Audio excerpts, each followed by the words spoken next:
하나님의 말씀은 에스겔 17장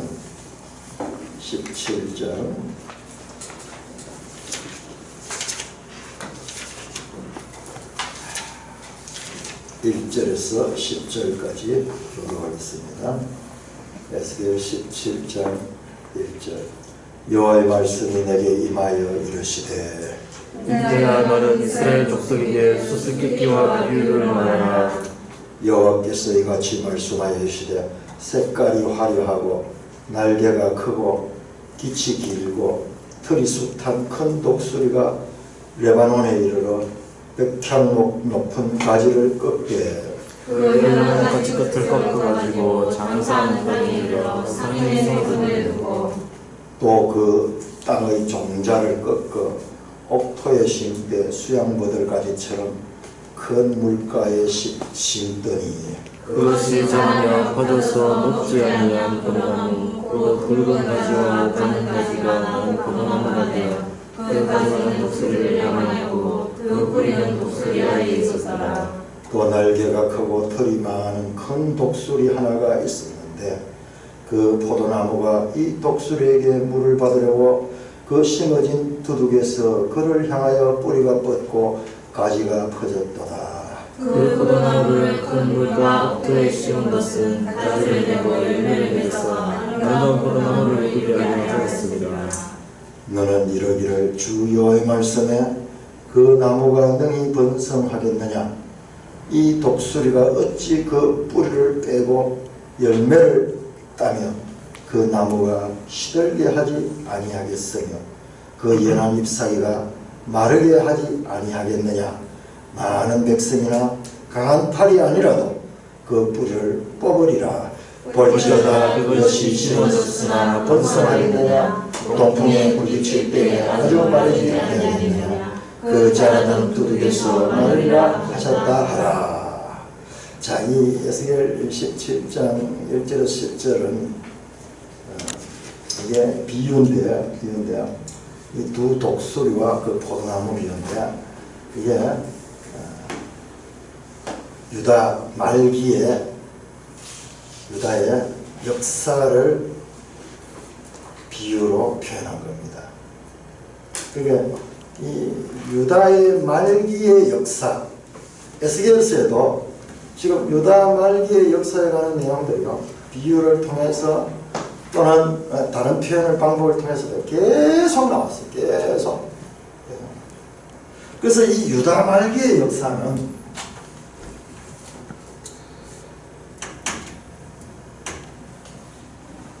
유다 말기 역사는 성경 가운데서도 가장 중요하다. 특별히 이게 언제냐 그러면 BC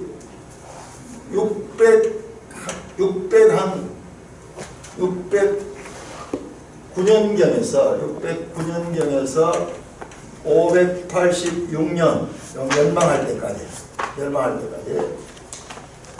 요 시기의 역사는 열왕기에서도 자세히 나와 있고요, 역대기에서도 자세히 나와 있습니다.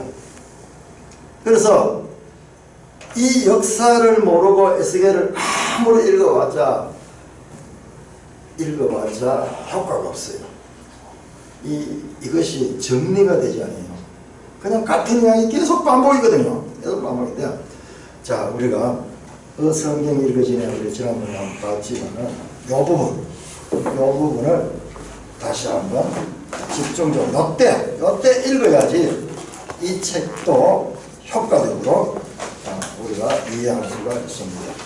그냥 이 책만 봐가지고는 294쪽.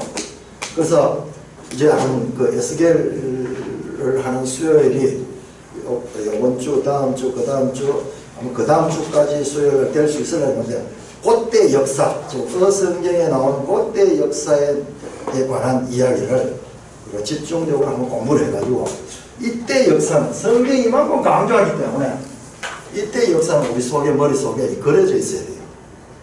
머릿속에 그려져 있어야 돼요. 그러니까 특별히 유다 말기. 자, 우리 294쪽을 보면은 여기 들어가기 전에요.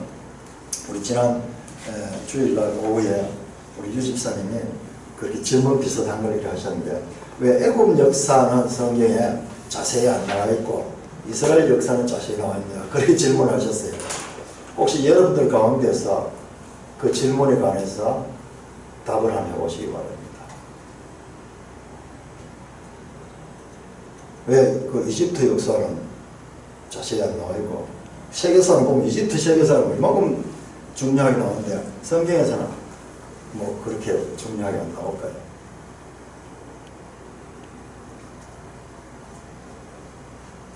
이스라엘을 통해서 하나님을 나타내고 역사이기 때문에.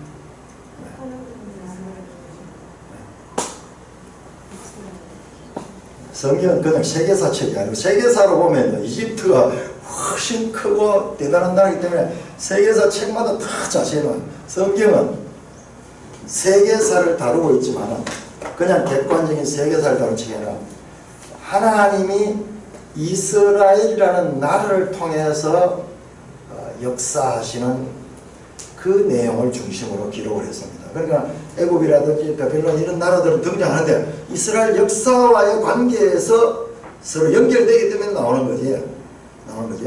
그래서 이 성경의 이 관점은 이스라엘 역사를 통해서 하나님이 누구신가를 계시하는 그런 초점이 그렇게 되어 있기 때문에 그런 거지. 그렇지 않으면 세계사를 다 공평하게 다루려고 그러면 우리 한국 역사도 들어가야 되고, 그런 우리가 이 성경은 하나님이 이스라엘 역사를 통해서 어떻게 일했는가, 이런 주제로 그렇게 다루어지기 때문에 이스라엘 중심으로 그렇게 기록이 됐습니다. 근데 지금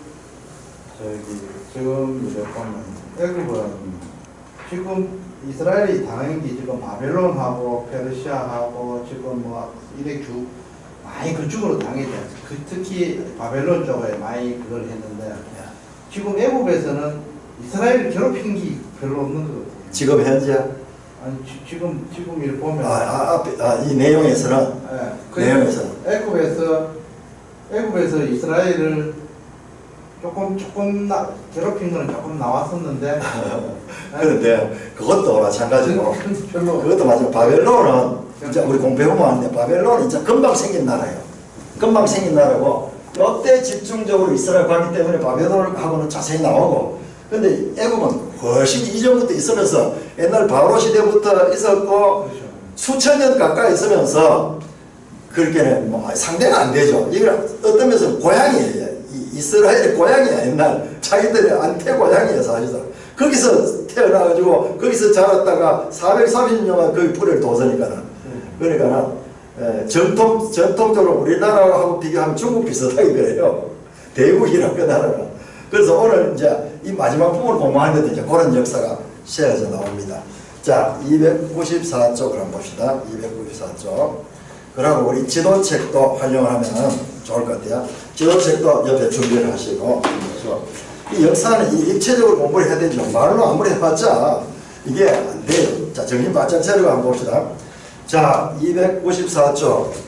이분이 이 책을 쓰면서 심혈을 기울이셨어요. 성경을 어떻게 하면은 우리 이 성도들이 이해할 수 있고 정말 하나님이 기록된 그 뜻대로 가르치려고 몸부림을 친다는 것을, 이걸 이렇게 제가 이렇게 공부를 해보면은 느껴져요. 왜든지 성경을, 우리가 성경 읽기가 너무나 안 되어 있는 거예요. 읽어도 체계가 없고 이러니까, 그러니까 이 책이 대중적이면서도 어떻게 성경에 우리가 가까이 갈 수 있도록, 제대로 할 수 있도록 그렇게 심을. 자, 294쪽 2번. 바벨론에게 망하는 시기 자세히 보기. 그러니까 요때예요. 유다 말기 역사다. 드디어 꼬리 부분 남유다의 멸망을 자세히 볼 수 있는. 자, 꼬리 부분이 어디냐면, 자, 373쪽을 펴보세요. 373쪽을 앞에서 이분이 이스라엘 역사를 이렇게 이 도표로 만들었죠. 그래서 물고기 모양 비슷하게 저 앞에는 주둥이 있는 부분에는 머리 부분에는 거기 앞에 이제 솔로몬이 있고 그 다음에 나라가 갈라져서 솔로몬 아들 때 르호보암 때 나라가 분열이 됩니다. 그래서 북쪽 이스라엘은 여로보암이 북쪽 이스라엘을 이제 세우게 되고, 이제 남쪽 유다는 르호보암의 이 솔로몬 계통은 남쪽 유다로 연결되고, 이 북이스라엘은 여로보암으로부터 시작이 되는 거예요. 그러니까 근데 사실 지파수로 보면요, 여로보암을 따라간 지파가 10지파나 되고 남쪽 유다를 따라간 지파는 한 지파밖에 없어요. 유다와 베냐민 지파밖에 없어요. 그러니까 이 분열되면서 이 북쪽이 더 크게 그렇게 하고, 그 다음에 이 지리적으로도 더 넓은 면적을 차지했습니다. 자, 그래서 이렇게 역사를 분열돼서 하나는 여로보암 계통으로, 하나는 르호보암 계통, 그 다음에 몸통으로 쭉 연결되죠. 그런데 위에 보면은 북이스라엘은 아합 시대가 나오고, 그 다음에 이 여로보암 2세 호시아 시대, 이렇게 해서 끝이 납니다. 꼬리 부분이 끝이 나고 그러죠. 이건 북이스라엘의 멸망. 언제입니까? 북이스라엘의 멸망 시기. 할렐루야. 반드시 알아야 됩니다. 이거하고 586년하고는 우리가 반드시 알아야 돼요. 자, 722년에 BC 722년에 북이스라엘 멸망하고, 그 다음에 밑으로 내려가가지고 이제 북이스라엘은 없어져 버리고, 꼬리 부분에 히스기야, 므낫세, 아몬, 요시야, 요아스, 요야긴, 시드기야, 요 부분 남유다만 남아있어. 잔존 국가. 요 앞에까지는 분열 상태고, 이제는 북이스라엘이 망해버리니까 이제 남유다만 남아있어. 그래서 이 역사를 물고기로 표현했는데, 물고기의 꼬리 부분이다 이 말이에요. 특별히 이 요시야부터 시작해서 요시야, 요아스, 요야긴, 시드기야, 여기 요시야의 아들들이에요. 여호야긴은 요시야의 손자고, 요아스, 여호야긴, 시드기야는 요시야의 아들입니다. 자, 이때 선지서가요.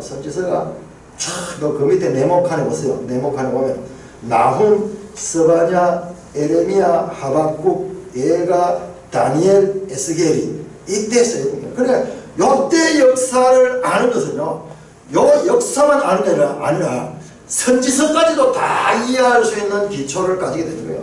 선지서에도 아주 중요한 선지서들, 이렇게 중요한 선지서들 내용까지도 다 알 수 있기 때문에 이 역사는 우리 그리스도인 하면은 이 부분에 대해서, 특별히 이 바벨론에 의해서 멸망한 이 부분의 역사에 대해서는 우리가 다 기억을 해야 된다. 다시 294쪽으로 돌아옵니다. 자, 그 말입니다. 드디어 꼬리 부분, 남유다의 멸망을 자세히 볼 수 있는 기회가 왔네요. 자, 이분도 보세요. 엄청나게 중요하고 엄청나게 내용이 많습니다. 제가 이 공부를 해보니까요, 이 말이, 이 액센트가, 이거를 계속 중요한 부분이다. 이 부분을, 이 역사서를 모르고 선지서를 갖다 보니까는 이게 이해가 안 되는 거예요. 우리는 왕하 끝 꼬리 부분에서 간단히 스케치했습니다. 남유다가 멸망하는 이 꼬리 부분에는 많은 예언서들이 얽혀 있다고 했었죠. 그래서 더더욱 중요한 부위거든요. 남유다의 멸망이 때문에 역대하여서 다루는 겁니다. 자, 힘들지만 보고 성경 읽어가면서 지금 이렇게 하는 거예요. 여기까지 가면 뭐 전 쓰러져 버려요. 여기를 통과해야 돼. 자, 밑에 1권 제목 같이 읽겠습니다. 시작. BC 609년 제1차 갈그미스 전투, 애국 때 바벨론 전쟁. 우리 지도 214쪽을 한번 펴주시고요. 화면 한번 비춰주시기 바랍니다. 자, 609년 이때부터 이제 알아들어가야 돼. 이때부터 609년에 1차 갈그미스 전투가 있었다. 우리 지도책 214쪽을 펴보시면 1차 갈그미스 전투가 무엇이냐 그러면은, 자, 여기 보니까 애국과 바벨론 전쟁이라고 했죠. 아니, 애국과 바벨론은 너무나 거리상으로 멀리든지, 여기가 애국이고 여기가 애국이고, 그 다음에 이 바벨론은 지금 여기 있거든요. 완전 이게 지도 보세요. 지도 우리 그 책에 보면 215쪽에 보면 바벨론이야. 이쪽에 보이죠? 녹색 부분. 여기 있고 애굽은 지금 이 홍해 위에 이쪽 부분에 이 전쟁할 수가 없어요. 너무 거리가 멀기 때문에. 근데 왜 이렇게 둘이가 전쟁이 붙게 됐느냐 그러면요. 사실 더 자세히 보면 이래 전쟁이 아니고 이 아수르와의 전쟁이야. 아수르와 바벨론의 전쟁이에요. 아수르와 바벨론의 전쟁. 그런데 아수르와 바벨론이 전쟁을 하는데 이쪽 지역에서 우리 지도책 그 앞쪽을 앞에 213쪽을 열면 BC 7세기 아수르 제국. 아수르는 그야말로 이 당시에 세계를 이 지역을 지배했고요. 바벨론이 여기에요. 여기. 바벨론이 갈대 바벨론이 여기 조그마한 도시예요. 그런데 완전히 아수르가 다 지배하고 애굽까지 지배했는 거예요. 그러면서 애굽과 아수르가 이때 서로 화친이 돼서 그러니까는 애굽을 정복하되 어떻게 했냐 그러면은 종주국으로서 정복해버리는 것 같아요. 그래서 왕조는 살려주되 앞으로 너희는 우리 아수르에게 공물을 바치고 너희는 우리의 신하국가로서 봉신국가로서 우리를 섬겨라. 이렇게 하면서 서로 양립하면서 국가가 존재했던 것 같아요. 그런 이 제국 속에 있으면서 이 자치적인 그런 나라를 겁니다. 자, 그랬는데 여기 이제 7세기까지 아수르가 이 세계사에서 이 가장 이 제국을 이루고 왕성했을 때예요. 그런데 이 아수르가 힘이 쇠퇴해진 거예요. 다음 페이지 넘겨주세요. 다음 페이지. 자, 그렇게 힘이 쇠퇴해지니까 이 바벨로니아가 이 아수르와 여기 보세요. 여기 여러분들 보시면은 지도책을 한번 보시면은 메대와 갈대아 연합군이 아수르의 수도를 파괴한다. 요 메대와 갈대아, 이 바벨론, 이걸 갈대아라고 합니다. 갈대아입니다. 이 바벨론의 원래 이름이 갈대아 지역입니다. 그러니까 이 바벨론과 이 메디아 이게 아주 큰 이 두 개가 연합해가지고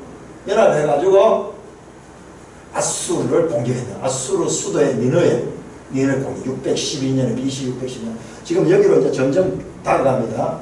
그러나 바빌로니아는 아주 작은 나라가 태어나가지고 이제 자라는 거예요. 역사도 똑같아요. 우리 성경에 보니까는 이 이스라엘 역사를 그 어린아이 때부터 해서 자라는 과정을 통해 쭉 이렇게 비유하듯이 하나님 관점에서 이 나라들고요. 나라도 태어날 때가 있고 태어나서 자라는 때가 있고 망하는 때가 있고 이게 다 보이는 거예요. 다 보이는 거예요. 이게 아주 이 조그마한 나라가 여기 이제 나보폴라사라는 이 사람이 나와가지고 바벨론 자체를 장악하고요. 그 다음에 조금 더 세월이 가면서 이 바벨론과 이 메대의 연합군이 이 지역 아수르를 공격하는 거야. 그 수도를 파괴하는 거야. 그래 이 거인 아수르가 비틀거리고 있는 거예요. 지금 작은 나라들이 등장해가지고 이 바벨론보다는 이 메대아가 큰 나라인데 바벨론과 어떻게 동맹을 해가지고 이렇게 공격을 했어요. 공격하니까는 여기에서 아수르가 이제 결정타를 맞습니다. 그냥 말로 케어되기 직전으로 흔들흔들 거리는 거예요. 자, 그때 이렇게 되니까 이 아수르가 애굽의 도움을 요청하는 거예요. 저쪽 페이지로 나옵니다. 그래서 애굽의 도움을 요청하러 오니까는 애굽은 이 길을 통해서 이렇게 올라가는 거예요. 그래서 이 전쟁에 보면은 자, 우리 이 지도체계는 610년으로 되어 있는데 우리 어성에는 609년으로 되어 있습니다. 항상 1년 오차는 있다고 제가 말씀했습니다. 그리고 586년부터 587년 1년 오차는요 항상 이렇게 생겨요. 자, 그래서 610년 또는 609년에 아수르와 그 다음에 이집트와 아수르 연합군과 그 다음에 이 메디아 바벨론 연합군과 전쟁했어요. 이때는 아직까지 그 이집트가 참전 안 했네요. 이때는 아수르와 그냥 이 나보폴라사르 바벨론 왕입니다. 이 바벨론 연합군이니까 메데와 바벨론 연합군과 아수르가 싸움해서 아수르가 하란으로 폐해줘서 니네웨에서 쫓겨나가지고 이 하란 이쪽으로 아까 니네웨 미안의 수도 이쪽에 있는데 여기서 이쪽으로 쫓겨와 있습니다. 그리고 바로 이 지역에 이제 갈거미스라는 넓은 전쟁하기 좋은 장소가 있어요. 이 세계사에서 유명한 전쟁입니다. 그래서 지금 여기서 비틀비틀 하는 거예요. 그래 그 소식을 듣고 2차 두 번째 2차 605년에 아수르가 이집트가 아수르를 돕기 위해서 쫙 이렇게 올라오는 거예요. 올라오는 길에 여기에 요시야 왕이 죽습니다. 요시야 왕이. 이 군대를 막아서는 거예요. 못 간다 이러면서. 그런데 너무나 어처구니없이 죽어버려요. 자, 그래서 이렇게 올라와서 여기서 전쟁을 벌입니다. 아수르 이집트 연합군과 그리고 이제 바벨론 나바폴라살의 아들 나바폴라살가 이 처음에 왕이었거든요. 그 느부갓네살에게 전쟁에서 여기서는 이집트가 져버립니다. 그리고 아수르도 지고 이러면서 이쪽 지역은 드디어 이제 바벨론 시대로 접어들게 되는 결정적인 전쟁이 바로 이게 1차 갈그미스 전투고 그 다음에 2차 갈그미스 전투입니다. 자, 이 설명이요. 이 성경으로 봅시다. 자, 불을 켜주시고 자, 294쪽. 자, 요 그림을 생각하면서 한번 봅시다. 자, 294쪽 제일 밑에 애굽과 바벨론 두 고대 싸움에 요시야 사망, 애굽이 죽임. 자, 아까 얘기했죠. 올라가는데 요시야 왕은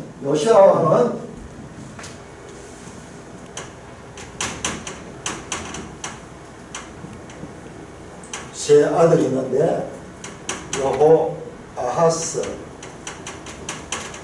여호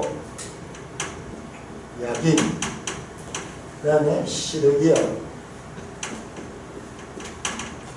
여호 야긴의 아들이. 순서는 어디 있는가 하면 요시야가 죽고 청왕이 됐다가 폐위되고 그 다음에 두 번째로 됐다가 세 번째로 됐다가 이 포로로 잡혀가고 마지막 네 번째 삼촌이 여호야긴의 삼촌이시거든요. 그러니까는 요때 아주 중요한 인물이고 그리고 이 이스라엘 역사에서도 요시야는 종교개혁을 이룬 왕으로서 유명하죠. 자, 295쪽입니다. 백성들이 그의 아들 여호아하스를 급히 왕으로 세웁니다. 애굽이 여호아하스를 폐위하고 여호야김을 세웁니다. 여호아하스가 왕이 돼가지고요 3개월밖에 왕이 못 있습니다. 자, 지도책 185쪽을 펴보시죠. 185쪽. 이게 정확한 역사적인 사실인데 우리는 이것을 신화적으로 바꾸는 거예요. 그러니까는 성경을 제대로 이해를 못하는 거예요. 이 역사 공부 없이 구약 성경을 안다는 것은 이건 참 정말 부름 잡는 이야기예요. 우리 지금까지 그렇게 왔어요. 제가 신앙생활 하면서요 정말 이 구약을 좀 역사적인 관점에서 가르치는 목사님들을 만나지 못했어요. 너무 안타까웠어요. 제가 보니까. 그런데 제대로 성경을 가르치는 교회는요 반드시 이 역사를 철저하게 가르치는 거죠. 자, 181쪽 우리 지도책을 보면 분열왕조 시대가 나오는데 자, 거기 보세요. 요시야의 아들 나오죠. 제일 밑에 꼬리 부분에 자, 이 좌측편에 자, 꼬리 부분에 여기 보면 요시야가 나오죠. 요시야의 아들 여호아하스 나오죠. 609년 3개월밖에 왕이 있지 못했어요. 그리고 이 애굽으로 잡혀가고요. 그리고 이 여호야김이 제법 오랫동안 왕이 있습니다. 그 다음에 여호야김도 한 해밖에 못 있어요. 이도 왕이 되자마자 포로로 잡혀가고 이건 바벨론을 포로로 잡혀가고 여호아하스는 이 애굽으로 잡혀가고 그렇게 되어버려요. 그리고 마지막 시드기야 왕 때가 한 10년 정도 이렇게 됩니다. 그리고 이 짧은 시간에 이게 이제 유다 말기예요. 유다 말기 역사. 자, 295쪽. 아수르는 약 600년간이나 메소포타미아 일대를 다스려 왔다고 했죠. 그럼 아수르는요, 세계사에서 처음 이 제국을 이룬 나라예요. 제국으로 등장하는 처음인 것 같아요, 이 아수르. 그 앞에 애굽이라든지 뭐 이런 나라는 컸지만요, 이 제국은 아니죠. 애굽은 그 자체로서요, 나라는 크게 이 지리적으로 탁 이렇게 떨어져 있어라는 거냐. 근데 이 아수르는 여러 나라를 자기의 속국으로 두는 그런 제국을 이룬 나라예요. 약 600년간 이 정도로 오랫동안 제국을 유지한 나라는 없어요. 바벨론 몇 년 동안 제국이 이루어진지 아십니까? 바벨론은 70년밖에 안 됩니다. 70년밖에 안 돼요. 아수르는 600년 동안. 그 다음에 오랫동안 제국을 이룬 나라가 이 페르시아인데요. 페르시아도 250년인가 이렇게밖에 안 돼요. 자, 600년간 메소포타미아 일대를 다스려왔죠. 엄청난 세력이었죠. 그런데 남쪽 갈대아에서 형성된 신 바벨론이 위로 치고 올라왔습니다. 나보폴라살이라는 왕이 있었어요. 자, 우리 지도 217쪽, 217쪽.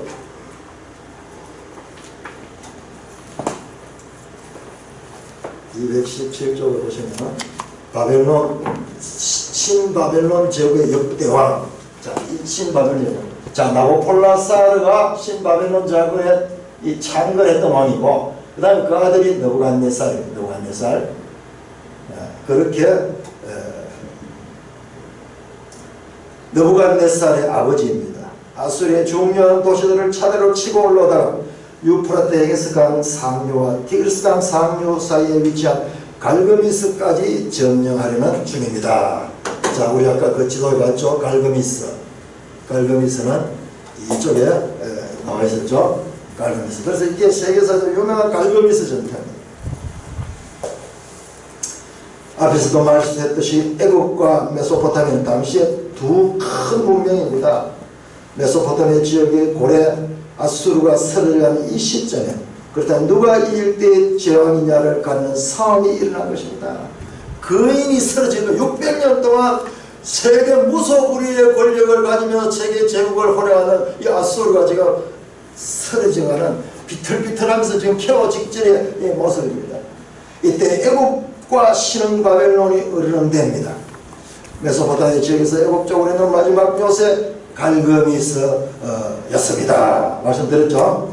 자, 그렇게 되고, 자, 밑에 셋째 줄, 애국 군대가 갈그미스까지 가려면 수백 마일을 동북진해야 합니다.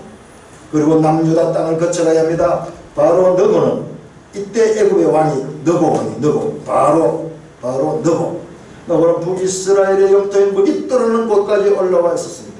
그때 남유다 왕이었던 요시아가 군대를 이끌고 뒤쫓아갑니다. 지도책 216쪽, 216쪽에 이 부분만 따로 만들어놨어요. 지도책 216쪽이요. 그런데도 불행히도 이곳에서 요시아가 전사합니다. 296쪽입니다.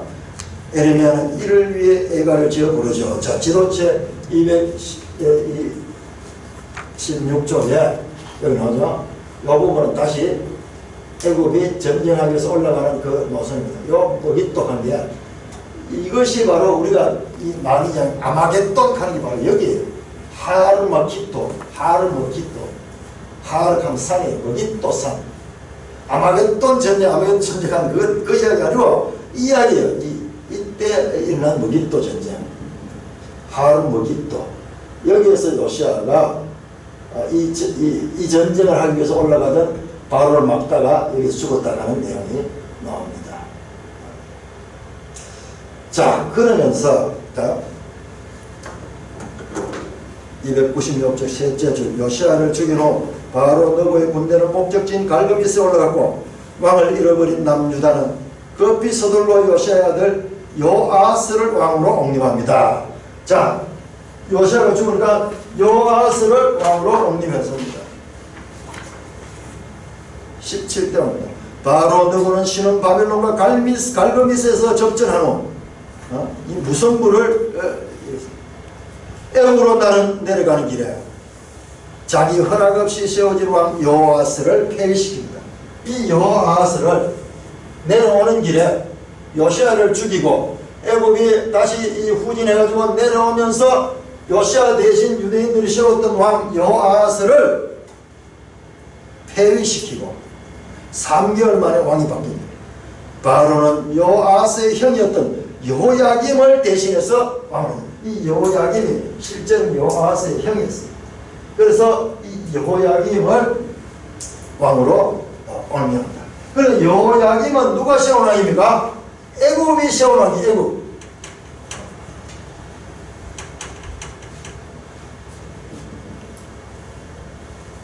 자기 수하에 놓고 조장하자는 것입니다. 이때부터 유다의 여호야김 왕은 애굽에 조공을 바치기 시작합니다. 애굽의 눈치를 보는 신세가 되었습니다. 그래서 이제 애굽의 봉신국으로서 이제 유다는 존재하게 되는 것입니다. 그런데 우리가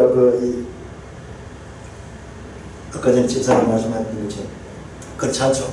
애굽은 지금 이 이스라엘과의 사건이 있어서 바벨론이 집중적으로 등장해서 바벨론이 악한 것 같지만 애굽 이 요시아도 죽이고 그 다음에 또 이렇게 왕을 좌지우지하고 있습니다. 자, 이렇게 1차 갈그미스 전투로 세우등이 터질 때를 배경으로 해서 나라가 위기 상황에 들어갈 때 하나님께서 침묵하시면 안 되겠죠. 이때 나타나는 대표적 예언자가 에레미야입니다. 여기 에레미야서를 읽어야 됩니다. 여기서 에레미야. 그렇게 에레미야를 읽으면 현장감이 생생하게 나타납니다. 이때 이 왕들과 에레미야의 관계가 막 나옵니다.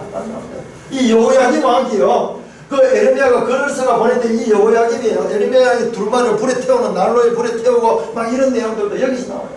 시드기야는 나중에 에레미야한테 밤에 막 찾아와가지고 하나님 뭐라고 하시더라 이러면서요. 그러면서 이 하나님 말씀을 전혀 듣지 않고 가면서 뭐 우왕좌왕하는 그 왕들의 모습이 생생하게 에레미야서에 나오는 거예요. 에레미야는 요시아 왕이 종교개혁을 단행할 때부터 동력했던 것으로 보입니다. 에레미야가 활동했던 시대가요. 요시아 이 왕들, 이 마지막 왕들 다 포함해서 그러니까 에스겔보다도 한 20년 먼저 사역을 했죠. 자, 그렇습니다. 자, 여기서 이제 넘어가서 여기서 이제 이 책에 의하면 이제 에레미야서를 읽는 거예요. 자, 298쪽으로 넘어가요. 298쪽.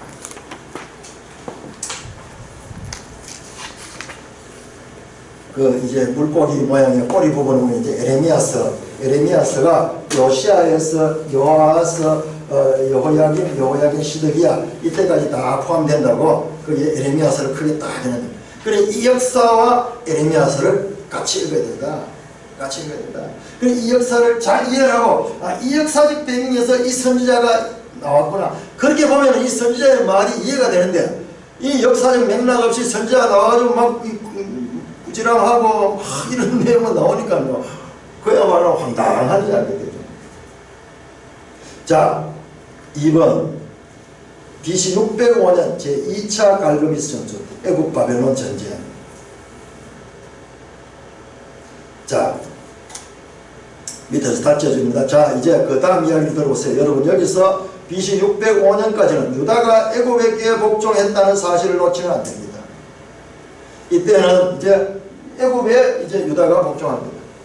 그래서 여호아스 왕은 애굽 이집트로 포로로 잡혀갔고, 그러니까 여호아스는 포로로 잡혀가서 먼저 이제 포로인데 애굽 포로가 됐어요. 지금 마지막 모습을 한번 보세요. 마지막 모습 여러 나라에 흩으리라 그랬어요. 에스겔서 보면 내가 너희를 여러 나라에 흩으리라. 우리는 바벨론만 생각하는데 바벨론뿐만 아니에요. 지금 애굽으로도 포로로 먼저 잡혀가. 아직까지 망하기 전에 먼저 이 왕이 포로로 잡혀갑니다. 여호야김은 애굽에 조공을 받지 않은 상황이었다는 배경을 갖고 있어요. 그는 애굽과 바벨론 사이의 전쟁이 난데, 자 2차 이 전쟁이 난데 이번에는 바벨론의 느부갓네살이 승리를 했습니다. 그러니까 1차에는 무성부가 되고 2차에는 바벨론의 느부갓네살이 승리했습니다. 그러니까 이때부터 이제 느부갓네살이 이 바벨론이 세계사의 주인공이 됩니다. 그러자 느부갓네살은 예루살렘까지 밀고 내려오는 거예요. 자, 218쪽 지도책 218쪽.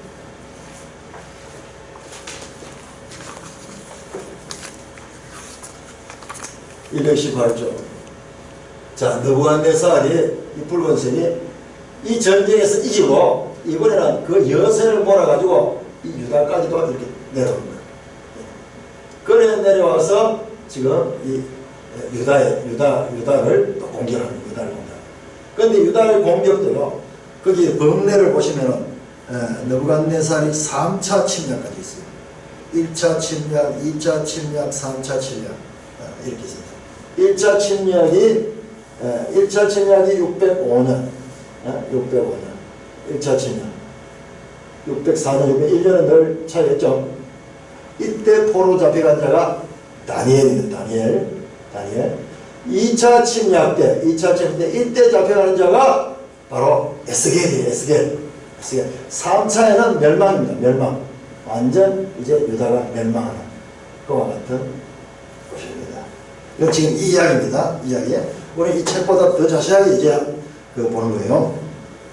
자, 299쪽. 자, 그 그림을 보시면 299쪽의 그림을 보시면 여호야김 왕을 보세요. 왕을 그려놓고 눈알이 지금 왔다 갔다 하도록 되어 있어요. 이집트 눈치를 봤다가 바벨론 눈치를 봤다가 자, 바벨론은 어떻게 되냐? 여호야김 왕국은 이렇게 애국과 바벨론 사이를 왔다 갔다 하며 고생합니다. 이 강대국 사이에서 지금 그야말로 이 눈치를 보고 있는 거예요. 과연 누구 편에 붙는 게 이득일지 정략적 고심을 할 수밖에 없었겠죠. 이 상황 중심에 에레미야 선지자가 여전히 활동하고 있다는 것입니다. 요시야 때로부터 지금까지 받은 말씀을 기록하는 하나님의 음성을 듣고 두루마리에 기록합니다. 그러나 여호야김은 이 기록물을 칼로 찢고 하룻불에 던져버립니다. 이 에레미야 36장에 나온 내용입니다. 한편 느부갓네살이 이 전쟁을 한 동안 아버지 나부콜라살이 바벨론에서 죽습니다. 그는 급히 바벨론으로 돌아가서 그동안 애국을 섬기던 여호야김에게 단단히 경고를 합니다. 이 여호야김이 애국을 섬기는데 이제 바벨론이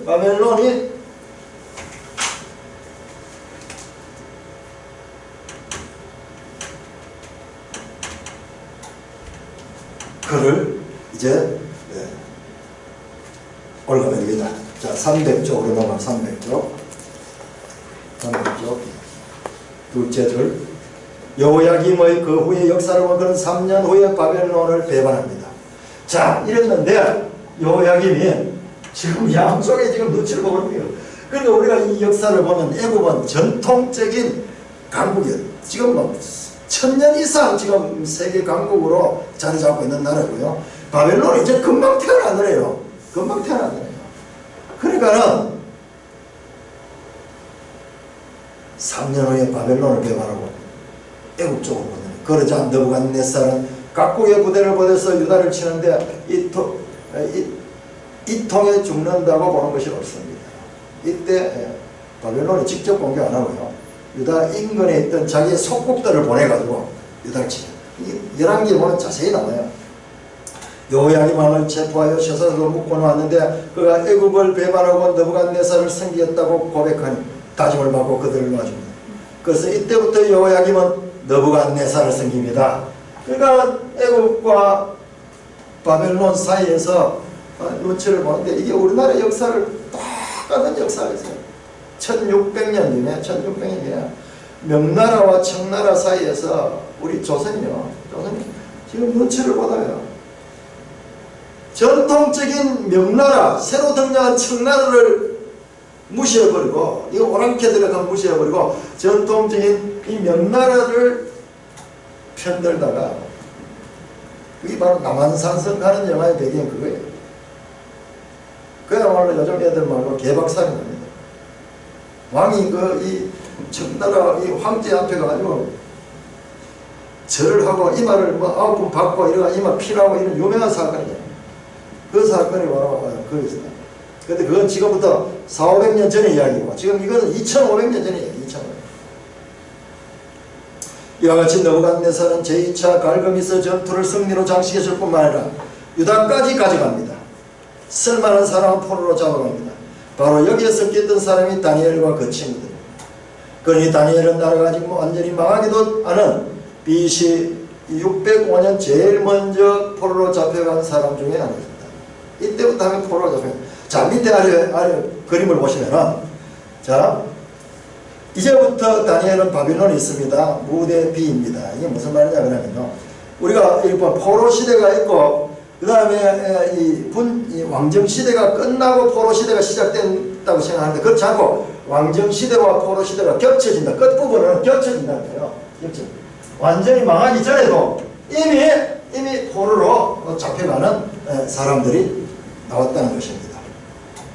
그래서 이 무대 A, 무대 B로 이렇게 그리면서 구별하는데, 무대 A, 에레미야 있는데 여기는 어디냐 그러면 유다고, 무대 B는 바벨론, 다니엘이나 에스겔 포로로 잡혀온 사람들 있는 것이에요.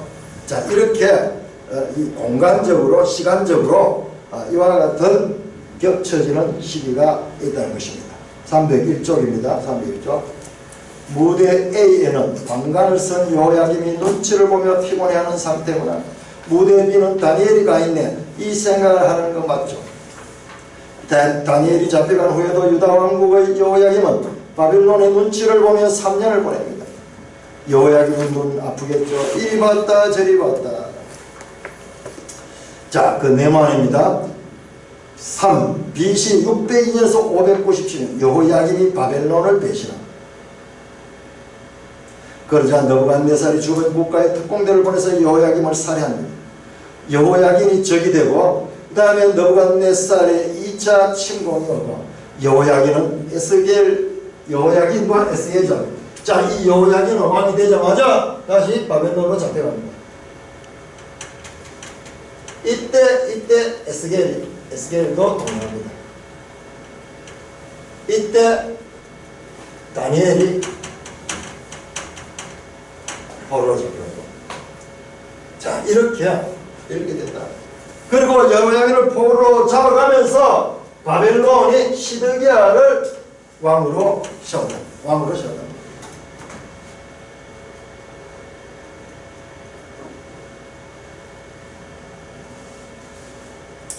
자, 301쪽 중간 부분 BC 602년에서 597년 이야기. 여호야김은 BC 605년에서 602년 즉 3년 동안 바벨론을 섬겼는데 그 후 바벨론을 배반합니다. 에레미야는 바벨론을 섬기라고 권고하지만 매국적인 은사라고 핍박을 당하는 거죠.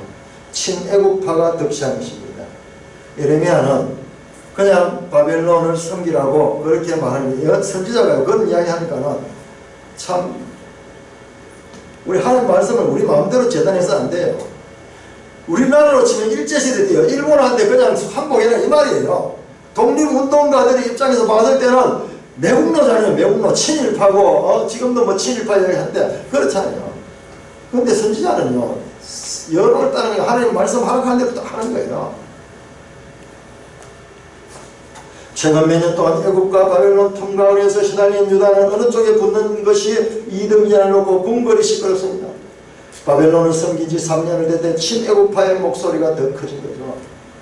어찌 이래 우리나라 역사와 똑같은지요. 우리나라 그 남한산성하는 영화에 보면은 그 신하들 가운데 이 명나라와 이 화친 명나라와 이 관계를 이 돈독히 하자는 자와 그리고 청나라와 관계를 동조해야 이 나라가 이제 앞으로 신은 이 강국이기 때문에 이 나라를 우리가 주의해야 됩니다. 이 나라와 화친을 해야 됩니다. 이런 이 파가 나눠져요. 격렬하게 논쟁을 하는데 우리나라에는 선지자가 없었기 때문에 그냥 사람들의 의견 대립이었죠. 그런데 이 이스라엘 역사는요, 선지자는 하는 말씀으로 바벨론에 항복해난 거예요. 그냥 바벨론 포로로 잡혀가는 거예요. 그런데 그들이 애국을 다시 의지하게 되는 겁니다. 그러자 느부갓네살은 주위의 갈대아 부대, 아람 부대, 모압 부대, 암몬 부대 전부 다 이 유다 인근에 있는 부대들을 파견해서 유다를 칩니다. 바로 이때 여호야김이 비참하게 죽습니다. 그는 11년 동안 왕노를 했지만 에레미야 예언대로 예루살렘 성문 밖에 그 시체가 던져집니다. 밑에서 닫혀집니다. 301쪽 여호야김이 죽자 백성들은 그의 아들 여호야김을 왕으로 옹립합니다. 지난번 요시야 왕이 머깃도에서 애국왕 바로 느고에 죽었을 때도 백성들은 얼른 그의 아들 요아스를 왕으로 옹립했었죠. 그러나 옹립된 지 3개월 만에 바로 노가 퇴할 때 애국으로 잡아갔습니다. 대신 그의 형 여호야김을 앉혀놓고 자기 말을 잘 듣게 한 것과 똑같은 일을 지금 느부갓네살이 하고 있습니다. 느부갓네살이 보낸 주변 국가들 300 있죠. 군대에 의해서 여호야김이 죽자 백성들은 여호야김을 왕으로 추대합니다. 여기까지가 BC 602년에서 597년까지의 이야기입니다. 자, 오늘 우리 여기까지만 보겠습니다. 자, 네만에 같이 한번 읽을까요? 네만에 시작. 이때를 배경으로 하박국이 나타난답니다. 전쟁통이라 무화과 나무도 없고 없습니다. 이해되시죠? 그래서 우리는 여기서 무대의 에레미야를 계속 읽고 있으면서도 그 사이에 짧은 하박국도 읽어야 한답니다. 그럼 성경을 이 역사서와 선지서를 엮어서 그렇게 읽도록 이렇게 가르치고 있습니다. 자, 오늘 공부했던 내용, 요 역사, 요건 여러분들이 계속 반복해서 기억을 해야 됩니다. 오늘 말씀 가운데서 함께 나누시는 말씀 있으시면 나누도록 이 성경 역사를 보면 우리나라 옛날에 조선 시대 때나 이스라엘 역사나 이 현 시대 때나 너무 어찌 똑같은 거죠. 이거 보면서 그 역사가 좀 이 역사 좀 바뀌어야 되는데 지금 역사가 똑같은 역사가 반복되는 거예요.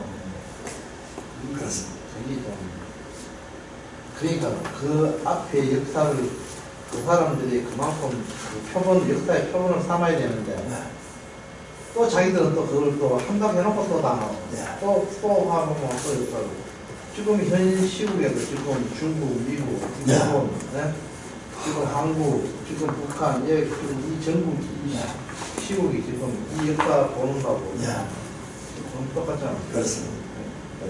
그 역사를 잊은 민족은 희망이 없어요. 그러니까 우리가 역사를 알아야 돼요.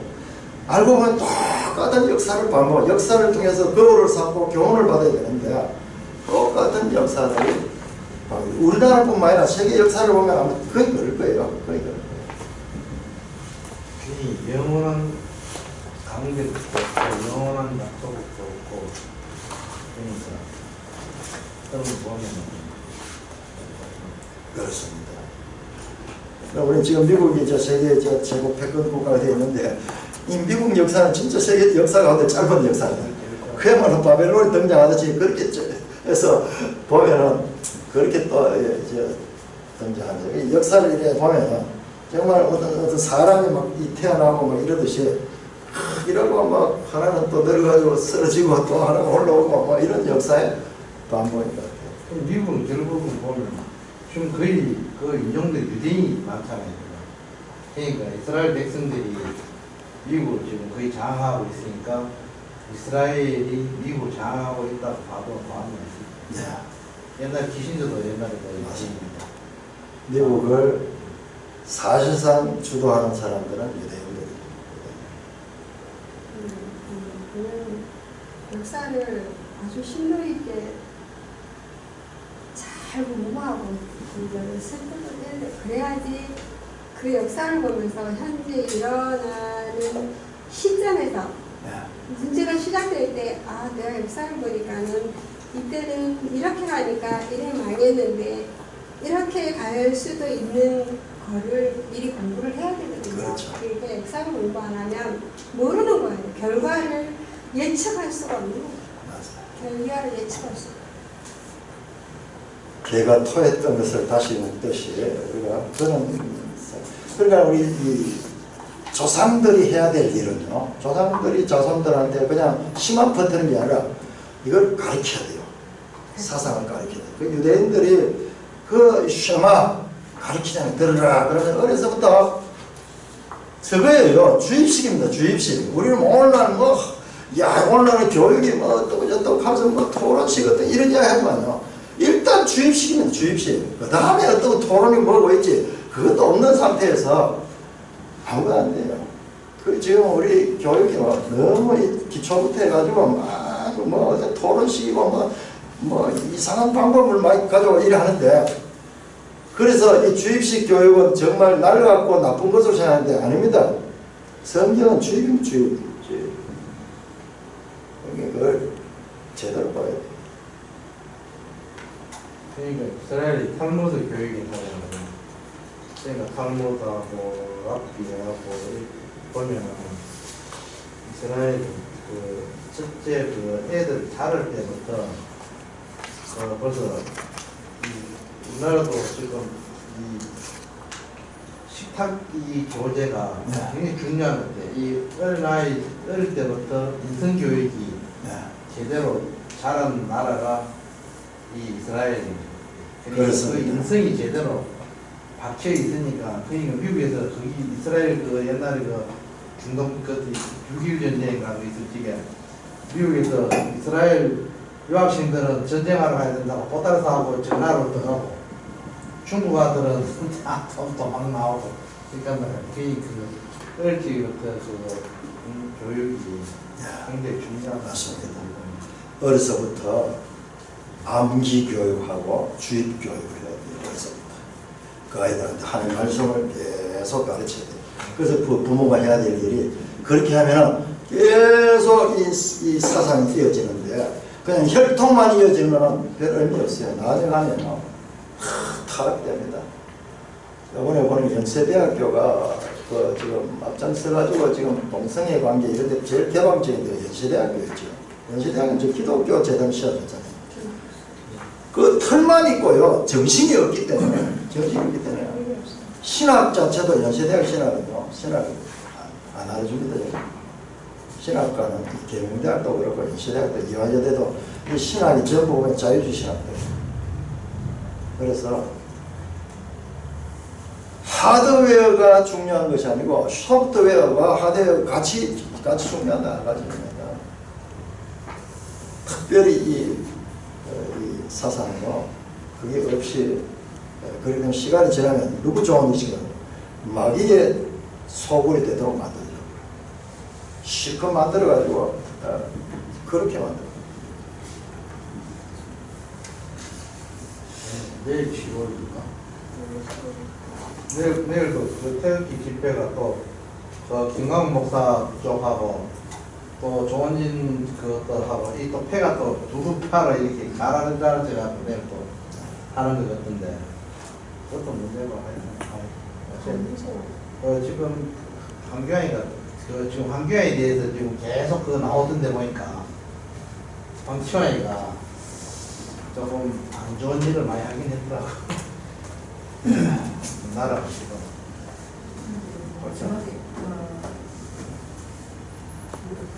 여기서 이 역사 마지막에서 하고자 하는 말이 무엇인 것 같아요? 여기 이제 다음 시간하고 그 다음 시간에 자세히 나와요. 이 정말 잘 되어 있어요. 예. 왜 망하느냐? 예. 제일 그걸 알아야 되는데 왜 이스라엘이 망하느냐? 예. 그뿐만 아니라 더 깊은 내용이 이 책이 정말 잘 되어 있어요. 알기 쉽도록 잘 되어 있어요. 그래서 한번 보고 보면 이 부분에 대해서 내가 질문하고 싶은 내용이 여기 다 나오더라고요. 다음 주에 계속해서 한번 써보겠습니다. 자세하게 그렇게 어떻게 책을 잘 내는가. 정말 역작이에요. 역작. 이걸 어려운 책으로 섣부리면요, 우리 평생 가도 모릅니다. 이걸 풀어가지고 쉽게 해가지고 성경하고 연결시켜가지고 이게 정말 역작이에요. 가치관 하는 게 시득이 아니고 무엇이 그런가 하는 그 가치관이 모르거든 지금 계속. 그렇게 계속 이제 에스겔을 통해서 뭐가 잘못이다 그런 그걸 계속 가르쳐 줬잖아. 특별히 이 역사가 중요하거든요. 이 역사를 통해서 하나님이 가장 많이 말씀하시면서 하나님이 누구신가가 가장 많이 소개돼요. 사실은 이게 이스라엘 역사는 우리를 위한 역사예요. 우리한테 하나님을 알게 하는 거예요.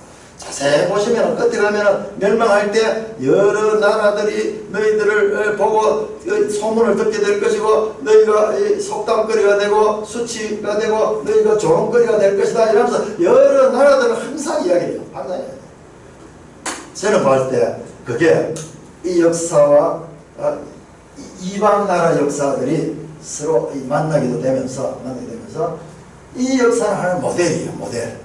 하나님은 이 시대의 역사를 통해서 모든 시대의 사람들에게 하나님이 누구시다라는 것을 선명하게 제시하고 있어. 역사의 사건들 속에서 이 하나님이 가장 많이 말씀하셨죠. 이때 에스겔을 통해서 말씀하고 에레미야를 통해서 말씀하고. 그래서 하나님이 가장 많이 노출되는 시기 때문에 중요한 사실은 이 역사 때문에 중요한 것이야. 이 특별한 이 사건 속에서 하나님께서 쫙 그렇게 말씀하시면서 궁극적으로는 뒤에 나오는데요. 우리 또 계속 읽으면서 왜 이 말씀을 계속 하실까? 근데 사람이 어려움에 당했을 적에 다른 걸 생각하거든요. 그러니까 내가 어려웠을 적에 다른 생각을 하기 때문에 그러니까 그 이스라엘이 이제 포로 위에서 이제 완전히 멸망할 때까지 그 유대인들이나 그 사람들한테 하나님이 얼마나 내 말이 옳은 말이고 내 말을 들었을지 안 들었을지와 그 인식을 많이 심어주는 거예요. 그러니까 깨우쳐 준다 해야 되나? 그러니까 그러면서 결국은 이제 너가 이렇게 다 망하지만은 그 뒤에 이제 또 이렇게 예수님이 탄생한다는 걸 또 이렇게 암시해 주면서 너를 다시 구원해주러 올 예수님이 나타난다 하는 또 빛을 또 할렐루야. 그렇습니다. 여기 딱 그 내용이 나와요. 이분도 그렇게 봤어요. 지금 대단한 이야기 하거든요. 자, 그러면서도 절망이 아니고 소망이다. 회복한다.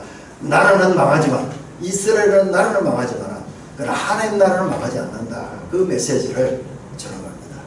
똑같은 이야기 나와요. 네, 지금 잘 보고 있는 거예요. 지금 아주 참 잘 보시는 역사가 성경책이 지금 하나님의 그 뜻이 어떻게 이제 예수님 탄생할 때까지 그 역사를 맞습니다. 그렇게 봐야 돼요. 그냥 내용만 딱 해서 야 이게 어떻게 해서 이런 이야기들을 반복되면서 이런 스토리 그 부분은 우리 독자들의 몫이라 독자들의 몫으로 매겨놔 버렸어. 성경에는 그런 말 안 나와요. 우리가 뽑아내야 돼. 해석해내야 돼. 네, 찬송가 414장